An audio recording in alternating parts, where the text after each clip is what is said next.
Corruption মুক্ত সমাজ বিনির্মাণের জন্য মদিনার সনদের আলোকে রাষ্ট্র বিনির্মাণ করতে হবে।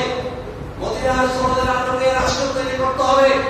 বাংলাদেশ জামাত ইসলামী প্রিয় মাতৃভূমি বাংলাদেশকে একটি সুন্দর বাংলাদেশ, ইনসাফ ভিত্তিক বাংলাদেশ, কল্যাণকর একটি বাংলাদেশ, ন্যায় ভিত্তিক একটি বাংলাদেশ, ওয়াহি ভিত্তিক একটি বাংলাদেশ, একটি ইসলামী বাংলাদেশ, উচ্চ শিক্ষিতদের বাংলাদেশ, ওলামায়ে কেরামের বাংলাদেশ, কোরআন ভিত্তিক বাংলাদেশ, তৌহিদ জনতার বাংলাদেশ, মেধাবী মানুষের বাংলাদেশ, শ্রমজীবী মানুষের বাংলাদেশ নির্মাণের জন্য ড্রিম দেখছে বাংলাদেশ জামাত ইসলামী।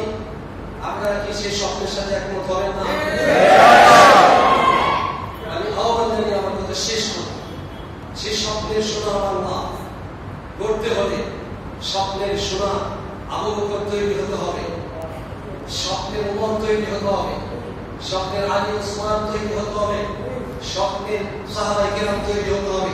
আমি বাংলাদেশ জামাত ইসলামী সকল স্তরের নেতা কর্মীদেরকে আল কোরআনের ম্যান্ডেট মানুষের কাছ থেকে উদ্ধার করার জন্য, সিদ্দিকগঞ্জবাসীকে আল কোরআনের মেসেজ তাদের কানে কানে কনভে করার জন্য 24 আওয়ার্স সাহাবায়ে কেরাম যেভাবে পেরেশানি করতেছিলেন, আমরা যারা সাহাবায়ে কেরামকে ইত্তেবা করি, আমরা যারা রাসূল আকরাম সাল্লাল্লাহু আলাইহি ওয়াসাল্লামকে জীবনের সকল ক্ষেত্রে ইত্তেবা করি, ঠিক কি না বলেন? ইত্তেবা করি।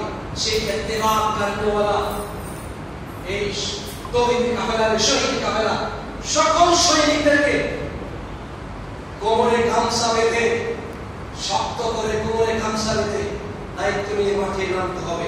আমরা